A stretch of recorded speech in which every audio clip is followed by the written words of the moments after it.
রাসূল আকরাম সাল্লাল্লাহু আলাইহি ওয়াসাল্লাম ইরশাদ করেন, যে ব্যক্তি রোজা অবস্থায় মিথ্যা কথা বলা এবং গালমন্দ করা এবং গুনাহের কাজ থেকে বিরত থাকতে পারলো না, এই রোজা আল্লাহ তাআলার কোনো প্রয়োজন নাই, এই রোজা দ্বারা কোনো সওয়াব অর্জিত হবে না।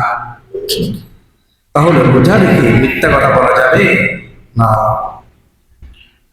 আরেকটা হাদিস হযরত উবাইদা ইবনে জাহরা রাদিয়াল্লাহু তাআলা বলেন, রাসূল আকরাম সাল্লাল্লাহু আলাইহি ওয়াসাল্লামকে আমি বলতে শুনেছি, তিনি বলেন, রোজা ও ঢাল স্বরূপ যতক্ষণ না তোমরা তা ভেঙে ফেলো। অর্থাৎ কি দ্বারা রোজা ভেঙে যায়? গীবতের দ্বারা। কি বল? গীবতের দ্বারা রোজা ভেঙে যায়। এই জন্য গীবতের গুনাহ করা যাবে না, যদি করেন রোজা ভেঙে যায়। রোজা হলো ঢাল স্বরূপ। যুদ্ধের ময়দানে যখন সৈন্যরা প্রতিপক্ষ থেকে বাঁচার জন্য ঢাল ব্যবহার করে, এই ঢালটা হলো রোজা। রোজা রাখলে আপনার কি গুনাহ থেকে বাঁচা যায় কিনা? গুনাহ থেকে বাঁচা যায়।